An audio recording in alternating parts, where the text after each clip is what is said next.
فاتحہ.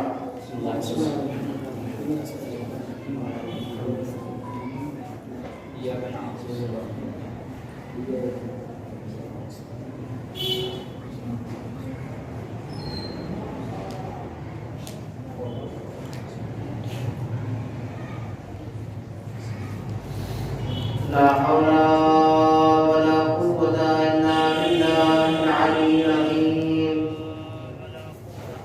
أعوذ بالله من الشيطان اللعين الرجيم. بسم الله الرحمن الرحيم.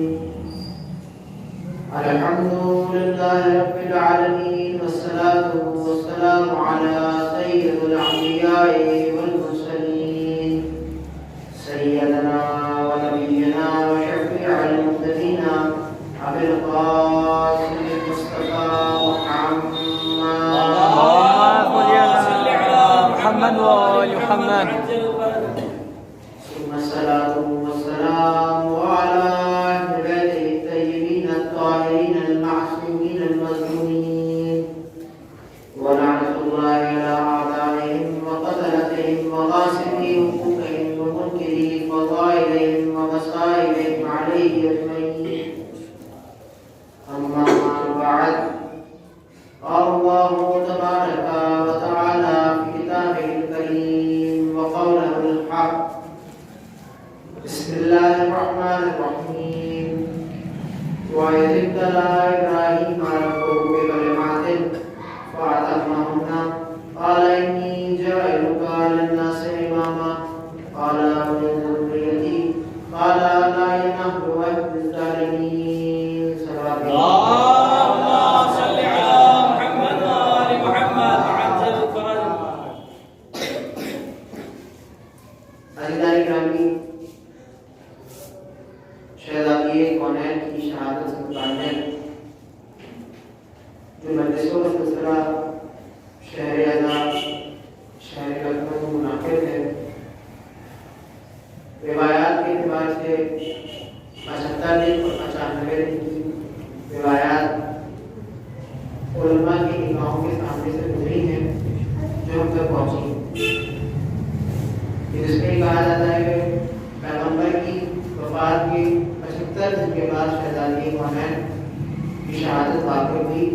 یہ بعض روایات کے مطابق 95 دن کے بعد شہزادی کونین کی دنیا سے رخصت ہوئی. بہرحال دونوں روایات کو لے کر کے علماء سنجیدہ ہیں اور دونوں تاریخیں علماء تشیع کے نزدیک معتبر ہیں اور مستند ہیں. لہذا کوشش یہ کی جاتی ہے، علماء کی طرف سے تاکید کی جاتی ہے کہ ان دونوں ہی تاریخوں میں روایات کے اعتبار سے ان کو ویسے ہی منعقد کیا جائے، ویسے ہی برپا کیا جائے کہ جیسے ہم ماہ محرم اور ماہ رمضان کو برپا کرتے ہیں اور منعقد کرتے ہیں. کیوں؟ کیونکہ ایام فاطمہ، ایام عزائے فاطمیہ ایک اہم پیغام دیتا ہے دنیا والوں کو، اسلام سے متعلق، دین سے متعلق، حقانیت سے متعلق اور سچائی سے متعلق. کیونکہ اگر فاطمیہ کو سمجھ لیا تو وہ ہم نے کربلا کو ہم نے ان ایام کو درک کر لیا تو ہم نے مقصد امام حسین علیہ السلام کو بھی سمجھ لیا. تو لہذا یہ ایام جن ایام میں ہم آپ زندگی گزار رہے ہیں یہ ہمارے نزدیک اور تمام شیعہ علی کے نزدیک مستند ہے اور معتبر ہے. لہذا ہم ان ایام میں زیادہ سے زیادہ جو بھی ہمیں وقت ملے جس وقت کو ہم درک کریں اس میں ہم شہزادی سے متعلق، آپ کے فضائل یا آپ کی زندگی سے متعلق جو چیزیں ہماری نگاہوں کے سامنے گزرے ان سے ہم فائدہ اٹھائیں تاکہ وہ ہماری زندگی میں آگے بھی کام آئے. سلام علیکم.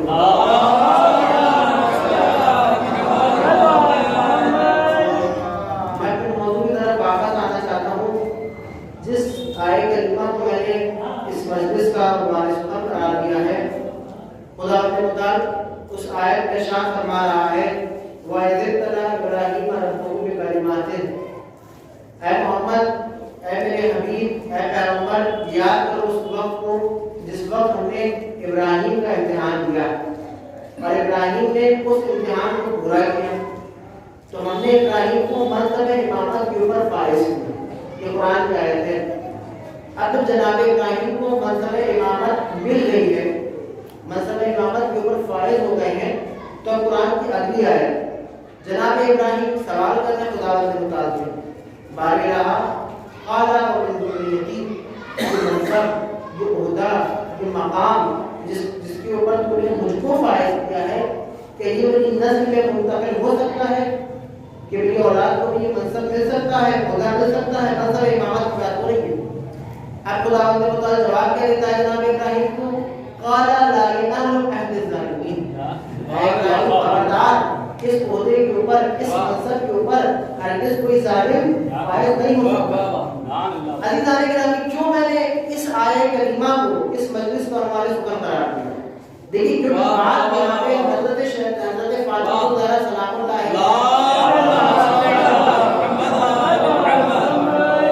شہادت کی ہونی ہے، اور ہدف شہادت کیا ہے اس کو ہمیں سمجھنا ہوگا۔ تو اس کے لیے ہمیں تین موضوع کو سمجھنا پڑے گا شہادت سے پہلے۔ وہ تین موضوع کون سے ہیں؟ امامت کا موضوع، خلافت کا موضوع اور ولایت کا موضوع۔ کیوں شہزادی کون ہے نے کیوں جناب زہرا نے اپنی شہادت کے نذرانے کو اسلام کے اوپر نشاور کی اور پیش کیا؟ تو لہٰذا اگر ہمیں شہزادی کونین کی شہادت کے فلسفے کو سمجھنا ہے تو پہلے ہمیں منصب امامت کو سمجھنا ہوگا، منصب ولایت کو سمجھنا ہوگا اور منصب خلافت کو سمجھنا ہوگا، تب کہیں جا کر کے ہم شہزادی کونین کی شہادت کو سمجھ سکتے ہیں۔ ایک سلوات دے دو۔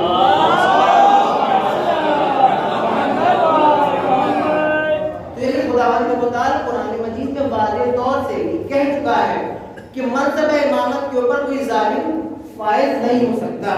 اب عزیزان گرامی کچھ قرآن کے واقعات ہیں کہ مجھے آپ کی خدمت میں بیان کرنا ہے، عرض کرنا ہے، اور اس کے آخر میں نتیجہ آپ کے سامنے پیش کرنا ہے۔ بھئی جناب آدم کا واقعہ آپ کی نگاہوں کے سامنے ہے، بارہا آپ کے علماء کے ذریعے سے، ذاکرین کے ذریعے سے مجالسوں میں سماعت فرمایا ہوگا کہ خداوند متعال جس وقت جناب آدم اور جناب حوا کو خلق کیا تھا تو اس وقت تمام فرشتوں کو یہ حکم دیا کہ آدم کے آگے سجدہ کر لو۔ لہذا تمام ملائکہ نے، تمام فرشتوں نے جناب آدم کے آگے اور جناب حوا کے آگے سجدہ کیا، الا ابلیس، ابلیس نے انکار کیا، لہذا ابلیس کو جنت سے نکال دیا گیا۔ اب عزیزان گرامی تاریخ کیا کہتی ہے اور قرآن کی آیت کیا بیان کرتی ہے کہ خداوند متعال نے جناب آدم سے کہا لا تقربا هذه الشجرة فتكون من الظالمين، اے آدم اب تم اس جگہ پہ آ چکے ہو، اس مقام کے اوپر آ چکے ہو، لہذا خبردار فلاں درخت کے نزدیک نہ جانا، فلاں پودے کے قریب نہ جانا۔ اب عزیزان یہاں پر روایت کا اختلاف ہے، بعض علماء لکھتے ہیں کہ وہ درخت تھا، بعض مفسرین لکھتے ہیں کہ وہ پودا تھا، کچھ علماء یہ کہتے ہیں کہ وہ گندم کا پودا تھا، کچھ کہتے ہیں کہ سیب کا پیڑ تھا، لہذا اس کا اختلاف ہوتا ہے۔ لیکن خداوند متعال نے جناب آدم کو پہلے ہی آگاہ کر دیا تھا کہ اے آدم خبردار اس درخت کے نزدیک نہ جانا، اگر جاؤ گے تو گویا تم ظالمین میں شمار کیے جاؤ گے۔ لا تقربا هذه الشجرة فتكون من الظالمین، اگر گئے تو ظالمین میں تمہارا شمار ہوگا۔ خداوند متعال نے جناب آدم کو آگاہ کر دیا۔ اب تاریخ کیا کہتی ہے اور قرآن کی آیت کیا بیان کرتی ہے کہ جناب آدم سے ترک اولا ہوا۔ جناب آدم شیطان اور ابلیس کی باتوں میں آ کر کے درخت کے نزدیک یا پودے کے نزدیک گئے اور جناب آدم سے ترک اولا سرزد ہوا۔ اب عزیزان گرامی جناب آدم کو خداوند متعال نے جنت سے نکال دیا کہ جس جنت میں جناب آدم موجود تھے۔ توجہ کیجیے گا، اب جب جناب آدم جنت سے نکال دیے گئے، وہ مقام جو جنت جیسا تھا وہاں سے جناب آدم نکال دیے گئے، تو اب جناب آدم خداوند متعال کی بارگاہ میں کیا کہہ رہے ہیں؟ ربنا ظلمنا وانفسنا۔ توجہ دکھائیے گا، جناب آدم اللہ کی بارگاہ میں کہہ رہے ہیں کہ بارے الہ میں نے اپنی نفس کے اوپر ظلم کیا۔ خداوند متعال کیا کہہ رہے ہیں کہ اے آدم خبردار اس درخت کے نزدیک نہ جانا، اگر گئے تو ظالمین میں شمار کیے جاؤ گے۔ جناب آدم درخت کے نزدیک گئے، جنت سے نکال دیے گئے۔ اب جناب آدم کیا کہہ رہے ہیں کہ بارے الہ میں نے اپنی نفس کے اوپر ظلم کیا۔ عزیزان گرامی آیات کو آیات سے ملائیے گا، توجہ کیجیے گا، یہاں پر جناب آدم خداوند متعال کی بارگاہ میں پشیمان ہو کر کے اللہ کی بارگاہ میں توبہ کر رہے ہیں اور یہ کہہ رہے ہیں کہ بارے الہ میں نے اپنی نفس کے اوپر ظلم کیا۔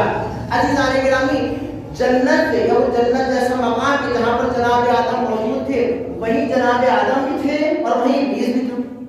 جناب آدم کو بھی جنت سے نکالا گیا اور ابلیس کو بھی جنت سے نکالا گیا. توجہ دلانے گیا, نکالا دونوں کو گیا ہے. ایک طرف آدم بھی نکلے ہیں اور ایک طرف ابلیس بھی نکلا ہے.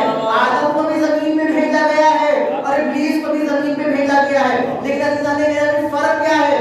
جس وقت جناب آدم کو بھیجا گیا زمین کے اوپر, جناب آدم کو نکالا گیا جنت کے اوپر اور زمین کے اوپر آ کر کے جناب آدم کہتے ہیں ربنا ظلمنا انفسنا, بار الہ میں شرمندہ ہوں, میں نادم ہوں اپنی غلطی کے اوپر, اپنی خطا کے اوپر. یعنی جناب آدم سے جو عمل ہوا اس کے اوپر جناب آدم نادم ہوئے. توجہ دلانے گرامی, شرمندہ ہوئے, اللہ کی بارگاہ میں توبہ اور استغفار کرنے لگے. یہ ہے جناب آدم کا عمل.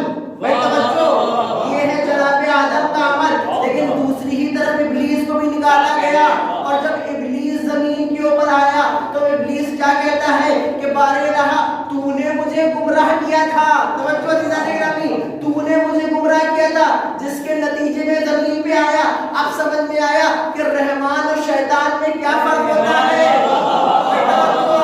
رحمان اور شیطان میں کیا فرق ہوتا ہے؟ رحمان وہ ہوتا ہے اگر غلطی ہو جائے تو اللہ کی بارگاہ میں حاضر ہو کر کے معافی کو طلب کر لیا جاتا ہے. لیکن شیطان وہ ہوتا ہے کہ عمل خود حرام کرتا ہے, نسبت خداوند میں مطابق ہوتا ہے.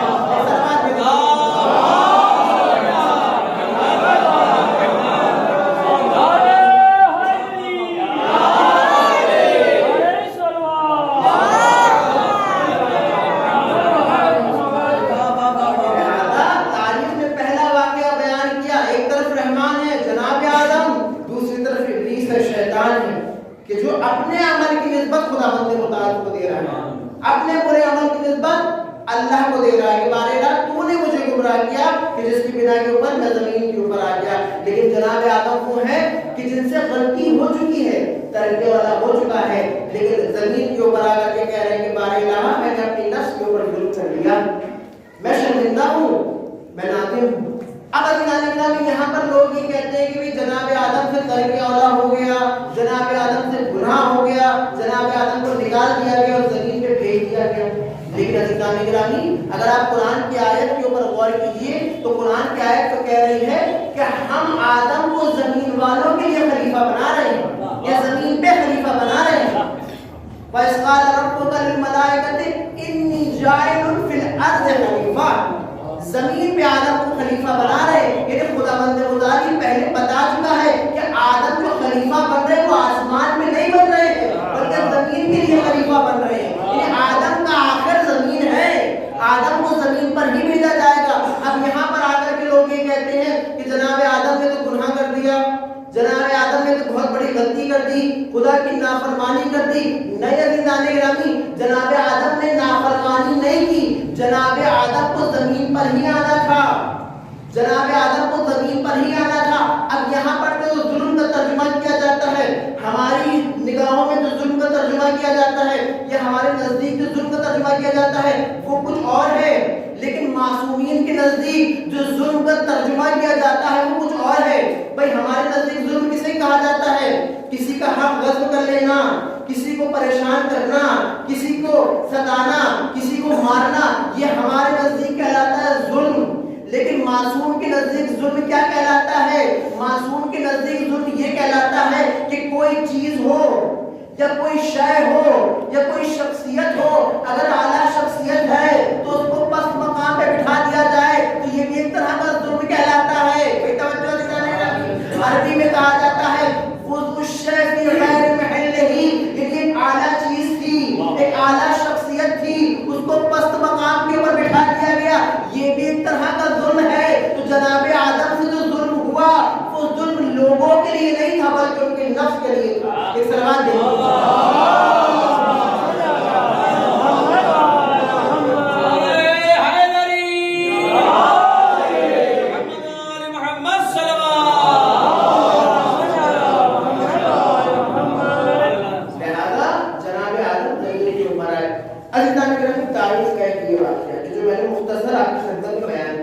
تاریخ کا دوسرا واقعہ قرآن کا واقعہ ہے, جناب موسیٰ کا واقعہ.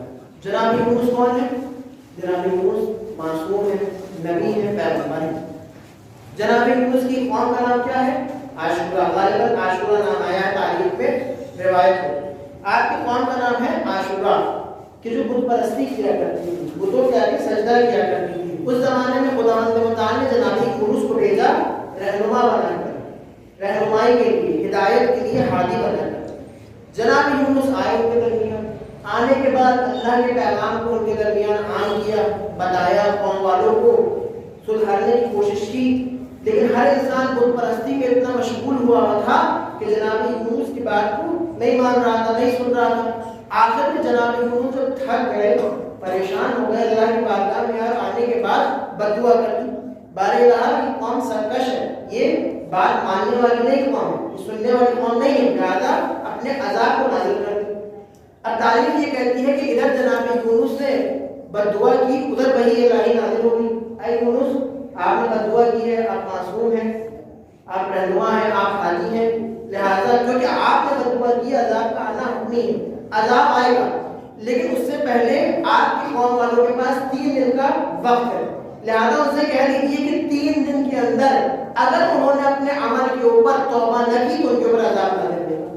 لہٰذا یہ وحی الہی نازل ہوئی جناب یونس کے اوپر۔ جناب یونس اپنے قوم والوں کے درمیان گئے اور جا کر کے اللہ کے پیغام کو سنا دیا کہ میں نے تمہارے حق میں اللہ کی بارگاہ میں بد دعا کی ہے، لیکن پھر بھی اللہ اتنا کریم ہے کہ تم کو 3 دن کا موقع دیا ہے، 3 دن کا وقت دیا ہے، ابھی بھی وقت ہے، ابھی بھی مہلت ہے، لہذا اللہ کی بارگاہ میں آؤ اور توبہ اور استغفار کر لو۔ اب جناب یونس اس پیغام کو لوگوں کے درمیان سنا کر کے جانے لگے۔ اب لوگ مسخرہ بنا رہے ہیں، مذاق کر رہے ہیں کہ یونس تو نئی نئی باتیں لے کر کے ہمارے درمیان آتے ہیں، نئی نئی چیزوں کو ہمارے درمیان پیش کرتے ہیں اور چلے جاتے ہیں۔ لہذا اسی قوم میں کچھ بزرگ تھے، کچھ سنجیدہ لوگ تھے، لہذا جب انہوں نے اس چیز کو سنا، اس بات کو سنا، تو انہوں نے آپس میں مشورہ کیا۔ انہوں نے کہا یونس اب تک جتنے بھی پیغام ہمارے درمیان لائے یا قوم کے بیچ میں لائے، وہ تمام پیغام سچ ثابت ہوئے، یونس کبھی جھوٹ نہیں بولتے ہیں، تو لہذا اگر یونس کہہ رہے ہیں کہ اگر ہم نے 3 دن کے اندر توبہ نہ کی تو اللہ کا عذاب ہماری قوم کے اوپر نازل ہو جائے گا۔ ممکن ہے یونس اپنی بات میں سچے ہوں، کیسے معلوم ہو کہ یونس سچ بول رہے ہیں یا جھوٹ بول رہے ہیں؟ لہذا ان بزرگوں نے یہ مشورہ کیا، آپس میں کہا کہ دیکھو رات کے وقت ہم یونس کے گھر کا پہرا دیں گے اور ہم یہ دیکھیں گے کہ یونس اپنے گھر میں باقی رہتے ہیں یا گھر چھوڑ کے، بستی چھوڑ کے، گاؤں چھوڑ کے چلے جاتے ہیں۔ اگر یونس اپنے گھر میں باقی رہتے ہیں تو اس کا مطلب یہ کہ یونس جھوٹ بول رہے ہیں، صرف ہمیں ڈرانے کے لیے یونس نے اس بات کو ہمارے درمیان بیان کیا ہے کہ عذاب الہی 3 دن کے اندر نازل ہو جائے گا۔ اور اگر یونس نے رات میں اپنے گھر کو چھوڑ دیا، اس بستی کو چھوڑ دیا اور چلے گئے تو اس کا مطلب یہ ہے کہ عذاب الہی آئے گا، حتمی ہے آنا۔ لہذا کچھ نوجوان جناب یونس کے گھر کے آس پاس بیٹھ گئے چھپ کے۔ رات کی جب تاریکی ہو گئی تو جناب یونس کے گھر کا دروازہ کھلا اور جناب یونس اپنے ساز و سامان کے ساتھ گھر سے نکلے اور بستی کو چھوڑ کے چلے گئے۔ لہذا ان جوانوں نے آ کر کے ان بزرگوں سے بتایا کہ بھائی یونس تو گھر چھوڑ کے جا چکے ہیں، اس بستی کو، گاؤں کو چھوڑ کے جا چکے ہیں، اس کا مطلب یہ ہے کہ یونس اپنی بات میں سچے ہیں۔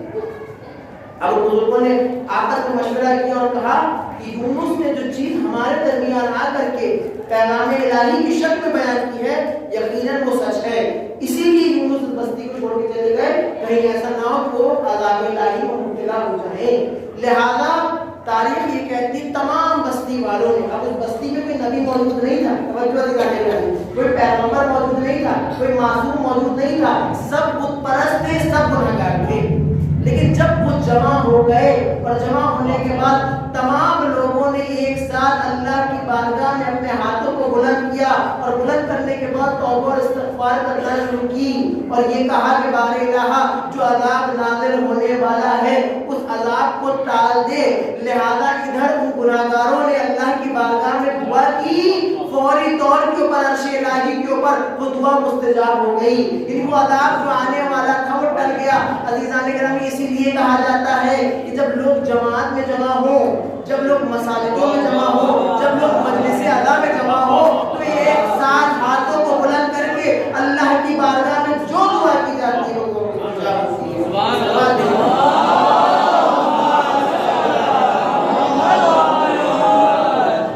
تو عزیزان گرامی جب ان پرستوں کی دعا مستجاب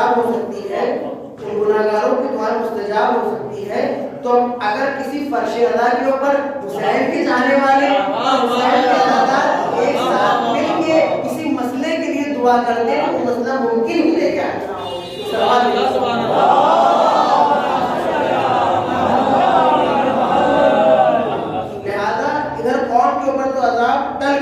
لیکن ادھر جناب یونس کے اوپر عذاب نازل ہونے والا ہے۔ کیوں؟ کیونکہ اللہ نے جناب یونس سے صرف اتنا کہا تھا کہ اے یونس اپنی قوم سے جا کر کے کہہ دی کہ اگر توبہ نہ کی تو ان کے اوپر 3 دن کے اندر عذاب الہی نازل ہوگا۔ جناب یونس سے یہ نہیں کہا کہ اے یونس آپ بستی کو چھوڑ دیجیے گا، آپ گاؤں کو چھوڑ دیجیے گا، آپ گھر کو چھوڑ دیجیے گا۔ جناب یونس نے یہاں پر سوچا کہ کہیں ایسا نہ ہو کہ اللہ کا عذاب نازل ہو تو میرے گھر کے اوپر بھی نازل ہو جائے، لہذا جناب یونس نے یہاں پر اپنے عقل سے فیصلہ لیا اور اپنی بستی کو چھوڑ دیا، اپنے گاؤں کو چھوڑ دیا۔ اب جناب یونس گھومتے گھومتے ایک صحرا کے پہنچے اور صحرا کے بعد ایک ندی کے نزدیک پہنچے اور ندی سمندر سے ملی ہوئی تھی، وہاں پہ دیکھا ایک کشتی کھڑی ہوئی، اس کشتی کے اوپر کچھ لوگ سوار ہو رہے ہیں۔ جناب یونس بھی ان لوگوں کے ساتھ کشتی کے اوپر سوار ہو گئے۔ اب کشتی پانی میں چلنے لگی۔ اب توجہ دی جائے، یہاں پر اللہ کا اہم پیغام ہے، یہاں پر اللہ دنیا والوں کو دکھانا چاہ رہا ہے کہ دیکھو جو انسان اپنی مرضی سے عمل انجام دیتا ہے وہ دنیا میں پریشان رہتا ہے، لیکن جو اللہ کی مشیت کے مطابق عمل کو انجام دیتا ہے وہ دنیا میں بھی کامیاب ہوتا ہے اور آخرت میں بھی کامیاب ہوتا ہے۔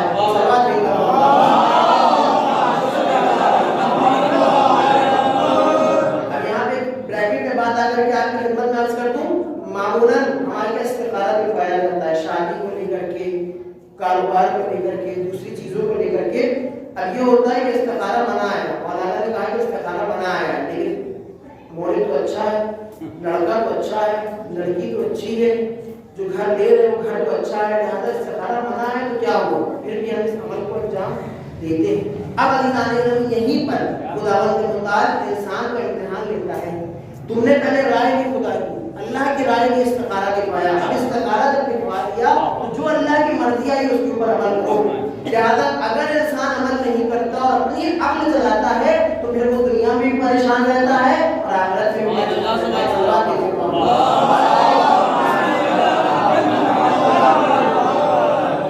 لہٰذا اب جناب یونس اپنے ساز و سامان کے ساتھ کشتی میں سوار ہو گئے، پانی میں وہ کشتی چل رہی ہے، ایک دم سے پانی میں طوفان آنے لگتا ہے۔ جب طوفان آتا ہے تو کشتی ڈگمگاتی ہے، اور جب کشتی ڈگمگاتی ہے تو جتنے افراد جتنے لوگ کشتی میں سوار ہوتے ہیں وہ گھبراتے ہیں، پریشان ہوتے ہیں، دھیرے دھیرے کر کے اپنے سامان کو کشتی سے باہر پھینکتے ہیں کہ شاید کشتی ہلکی ہو جائے تو ہم پانی میں نہ ڈوبیں، لیکن وہ دیکھتے ہیں کہ موجیں اور زور سے آ رہی ہیں، کشتی کبھی بھی ڈوب سکتی ہے۔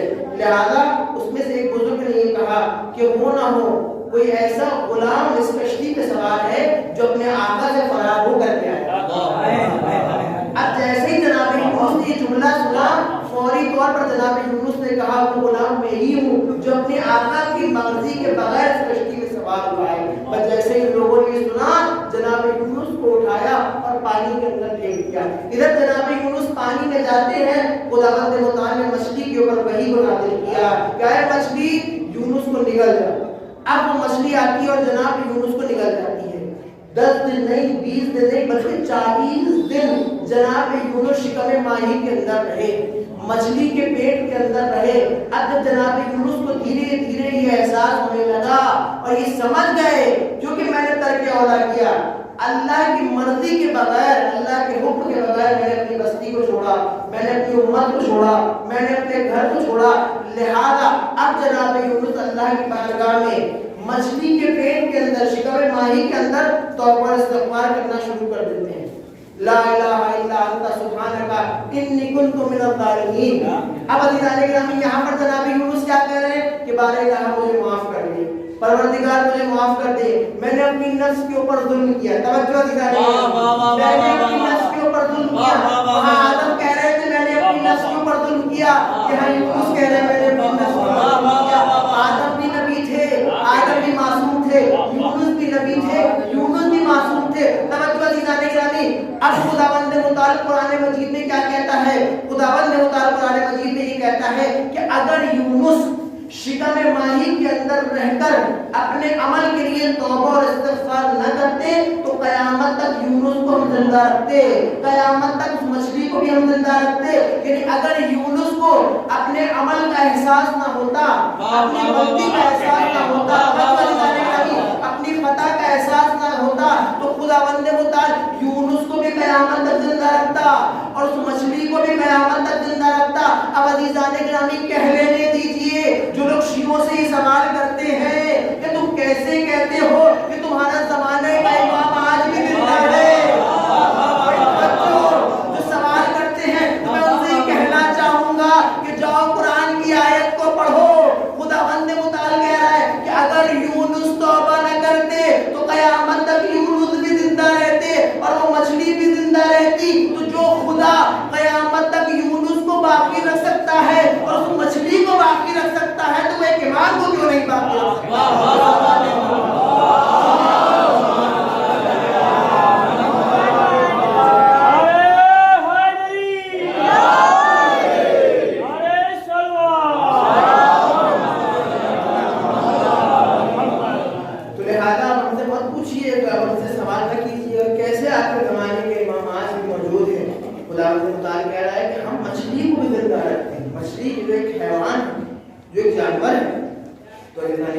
امام تو خود حجت الہی ہے، اللہ کی حجت ہے، اللہ کی نشانی ہے.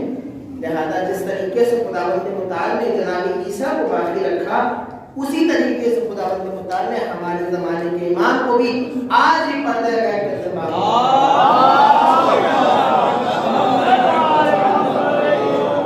بس عزیزان گرامی اب آپ کے سامنے مجھے نتیجے کو پیش کرنا ہے. وہاں پر جناب آدم نے کیا کہا تھا کہ باری کہا میں نے اپنی نفس کو ظلم کیا. یہاں پر جناب یونس نے کیا کہا؟ باری کہا میں نے اپنی نفس کے اوپر ظلم کیا. اور جس آیت کو میں نے اس مجلس کا عنوان سخن قرار دیا تھا اس آیت میں خداوند متعال کیا کہہ رہا ہے؟ قال لا الہ الا الظالمین. یہ منصبہ امامت کسی ظالم کو نہیں مل سکتا. قرآن کی نگاہ میں آدم بھی ظالم ہوئے، قرآن کی نگاہ میں یونس بھی ظالم ہوئے. توجہ عزیزان گرامی، قرآن کی آیت ہے کہ جس میں جناب یونس بھی کہہ رہے ہیں کہ میں نے اپنی نفس کے اوپر ظلم کیا، جناب آدم بھی کہہ رہے ہیں کہ میں نے اپنی نفس کے اوپر ظلم کیا. جبکہ آدم بھی معصوم تھے، یونس بھی معصوم تھے. آدم بھی نبی تھے، یونس بھی نبی تھے. آدم کو بھی امامت نہ مل پائی، توجہ، یونس کو بھی امامت نہ مل پائی. بس عزیزان گرامی اب کہہ لینے دیجئے جو خدا معصوم نبیوں کو منصب امامت کے اوپر فائز نہ کرے وہ گناہگار امتیوں کو کیا منصب امامت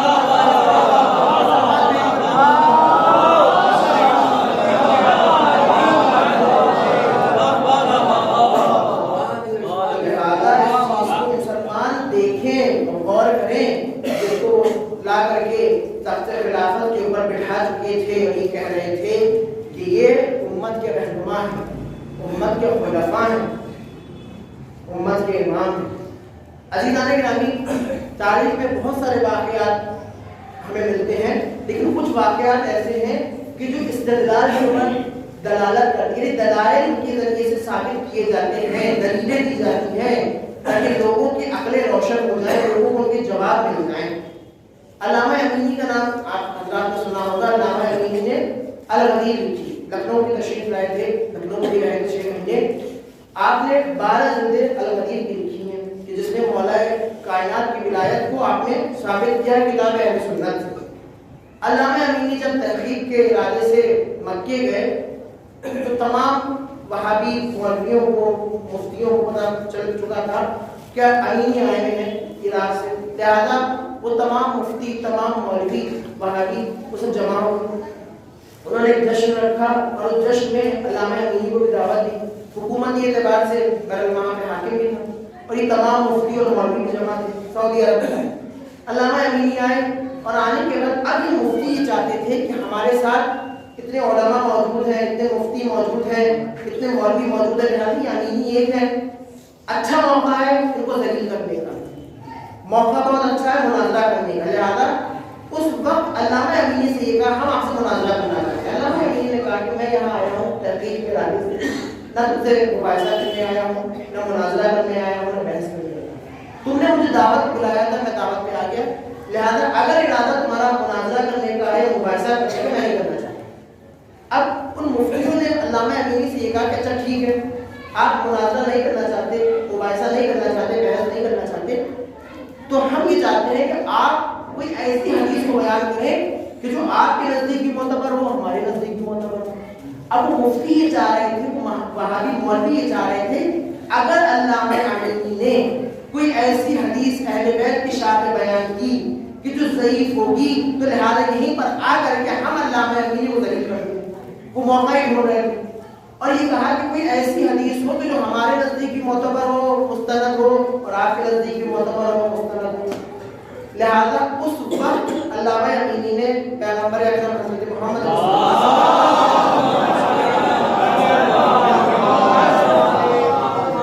آپ کی اس حدیث کو ارشاد فرمایا کہ من مات ولم یعرف امام زمانہ مات میتۃ جاہلیہ۔ اگر کوئی انسان بغیر معرفت امام کے دنیا سے چلا جائے، یہاں پر مسلمان کی بات نہیں ہو رہی ہے، یہاں پر شیعہ کی بات نہیں ہو رہی ہے، یہاں پر یہ ہے جو کوئی بھی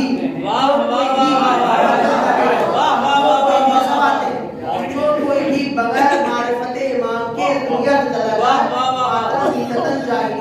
اس کی موت جہالت کی یا جاہلیت کی موت ہوگی۔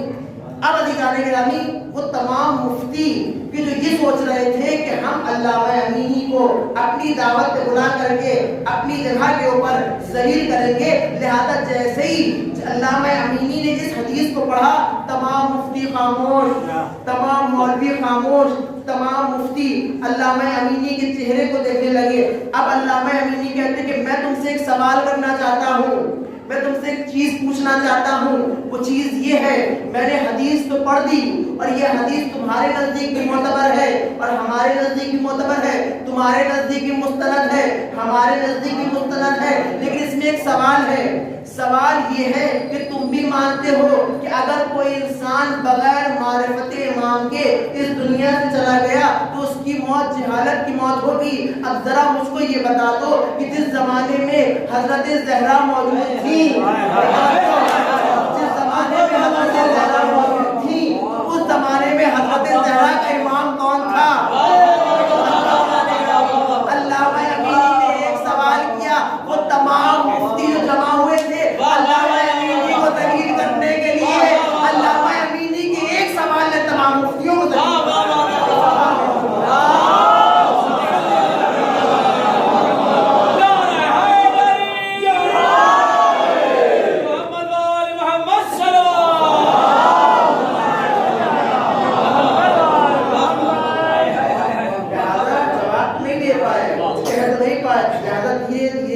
کر کے اٹھنے لگے اور بھاگنے لگے۔ وہی روش جو ان کے بزرگوں کی تھی، وہی ان کے بچوں کی۔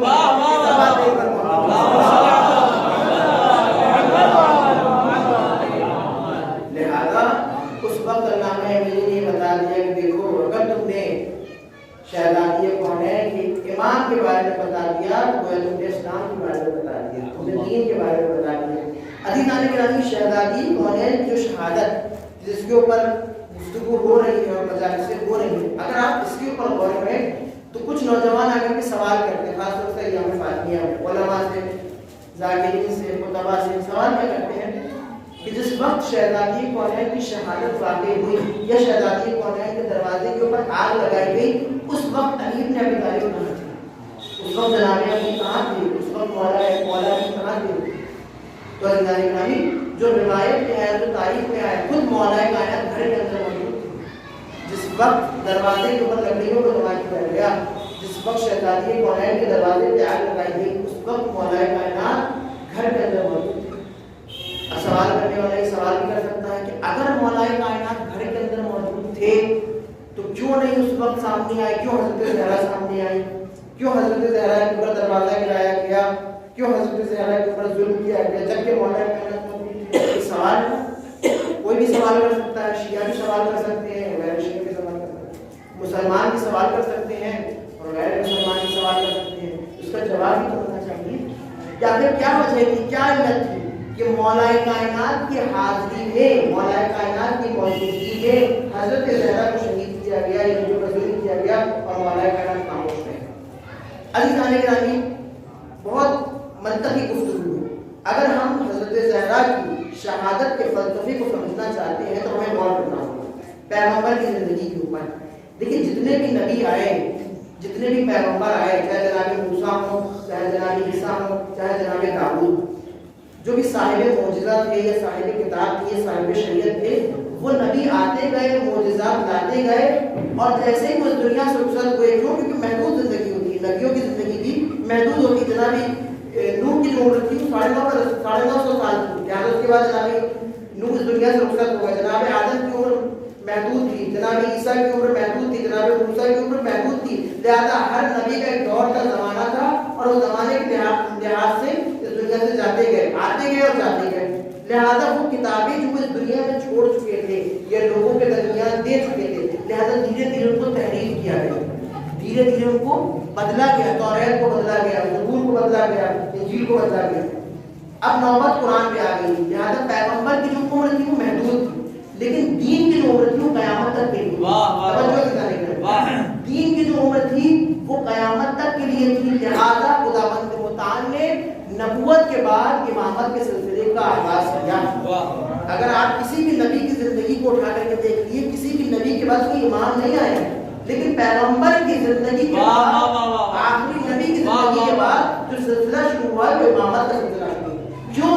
کیونکہ اس دین کو، اس قرآن کو، اس شریعت کو قیامت تک باقی رکھنا تھا، لہذا نبی جیسا کوئی ہونا ضروری تھا، جس کی آنکھیں نبی جیسی ہو، جس کی گفتگو نبی جیسی ہو، جس کا چہرہ نبی جیسا ہو، جس کا کردار نبی جیسا ہو، جس کا اخلاق نبی جیسا ہو۔ اب عزیزان گرامی، یہ تو چھوٹی باتیں ہو گئی، بلکہ یوں کہہ دوں کہ جس کی آنکھیں عین اللہ ہو، جس کی زبان لسان اللہ ہو، جس کا ہاتھ ید اللہ ہو، جس کا دل نفس اللہ ہو، لہذا کوئی ایسی ذات پیغمبر کو لوگوں کے درمیان چھوڑ کے جانی تھی، لہذا ذات علی ابن ابی طالب کا انتخاب کیا اور مولا کائنات کو اپنے بعد اپنا جانشین اور اپنا خلیفہ بنایا۔ اب عزیزان گرامی، یہاں پر مولا کائنات کہ جہاں جب پیغمبر اکرم اس دنیا سے رخصت ہو گئے یا رحلت کر گئے یا وفات کر گئے، یہاں پر اگر مولا کائنات ان لوگوں کے مد مقابل آ جاتے تو ان کو بہانہ مل جاتا۔ بہانہ کیا ملتا؟ وہ کہتے کہ بھائی ہم بھی تو صحابی رسول ہیں، ہم نے بھی تو اپنی داڑھی سفید کی ہے پیغمبر کے ساتھ رہ کر، ہم بھی تو پیغمبر کے ساتھ جذبوں میں جایا کرتے تھے، لہذا وہ اپنا مقابلہ علی کے ساتھ کرتے۔ توجہ عزیزان، اپنا مقابلہ علی کے ساتھ کرتے۔ اگر مولا کائنات ان کے خلاف تلوار کو اٹھاتے تو وہ کئی بندوں کو جمع کرتے اور مولا کائنات کے خلاف تلوار کو اٹھاتے۔ توجہ عزیزان، بہت منطقی گفتگو ہے۔ لہذا اس وقت شہزادی کونین کی ذات نے آ کر کے ان کے چہروں سے نقابوں کو پلٹا ہے، نقابوں کو کھینچا ہے اور یہ بتایا ہے کہ دیکھو جو میرے اور علی کے خلاف آئے وہ مسلمان نہیں ہو سکتے، مسلمان نہیں ہو سکتے۔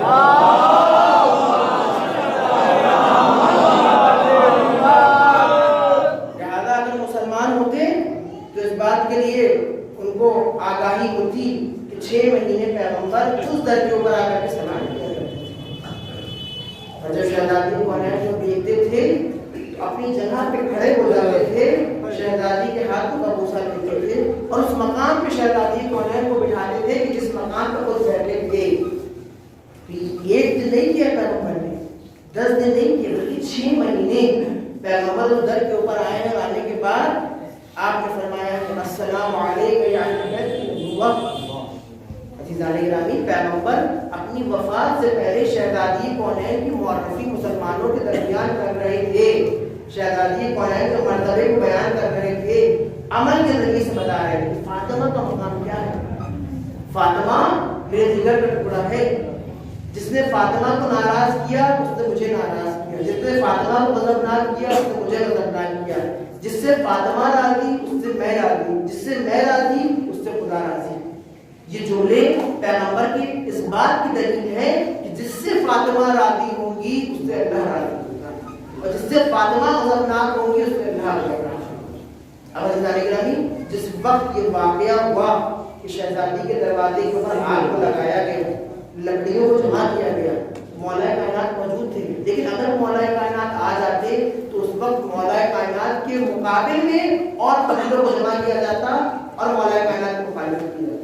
لہذا شہزادی کونین نے اپنی شہادت کو پیش کر دیا، لیکن یہ بتا دیا کہ دیکھو یہ جو ظاہری مسلمان بنے ہوئے ہیں مسلمان نہیں ہیں، ان کو پہچان لو۔ لہذا قیامت تک کے لیے ان کے چہروں سے نقابوں کو کھینچ دیا، کتابوں کو ہٹا دیا اور یہ بتا دیا کہ خبردار ان کو مسلمان نہ سمجھ لینا، خلیفہ المسلمین نہ سمجھ لینا، خلیفہ نہ سمجھ لینا، یہ خلیفہ نہیں بلکہ یہ ظالم ہے، یہ غاصب ہے۔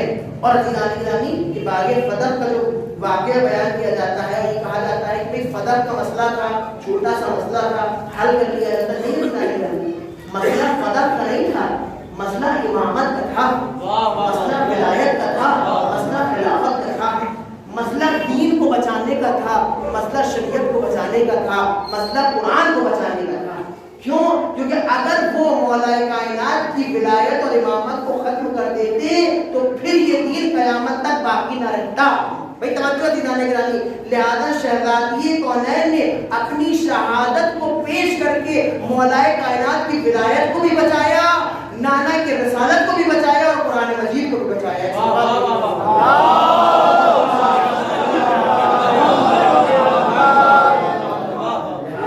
شہزادی نے اپنی شہادت کے ذریعے سے شریعت کی بھی محافظت کی ہے، ولایت کی بھی محافظت کی ہے اور قرآن کی بھی محافظت کی ہے۔ عزیزان گرامی بس آپ کی زحمت تمام شہزادی کونین وہ ہیں کہ جو مدافع ہیں ولایت، بعد وفات رسول پیغمبر کی تعزیت کے لیے یا تسلیت کے لیے کوئی شہزادی کونین کے دروازے پہ نہیں آیا۔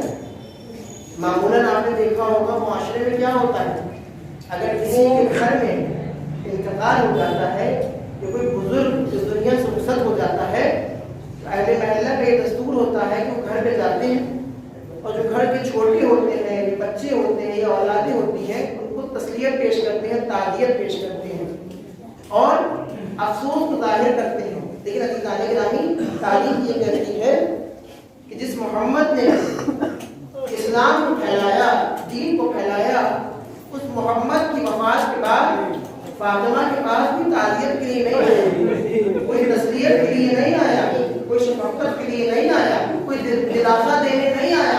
ہاں عزیزان گرامی تاریخ نے ایک پہلو ضرور بیان کیا، لوگ تو آئے لیکن لکڑیوں کو جمع کر رہے،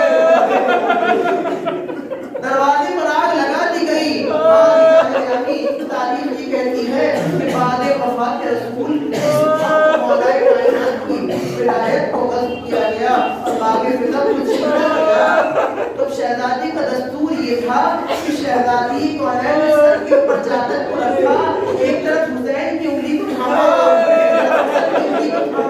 اب روایت یہ کہتی کہ وہ فاطمہ ہے کہ جس فاطمہ کے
داخل ہوئے جناب اسما کو سوال کیا اور اپنی ماں کے بارے میں سوال کیا کہ اے اسما ہماری ماں فاطمہ کہاں ہے؟ ہماری ماں فاطمہ کہاں ہے؟ جناب اسما نے کہا بچوں پہلے کھانا کھا لو، پہلے کھانا کھا لو۔ امام حسن امام حسین نے جواب دیا اے اسما تم نے کبھی دیکھا کہ انہیں اپنی ماں کے بغیر کھانے کو فراہم کیا ہو؟ ایسا کبھی نہیں ہوا کہ اپنی ماں کے بغیر سفرے یا دسترخوان پہ بیٹھ گئے ہوں۔ بس عزیزان گرامی یہ سننا تھا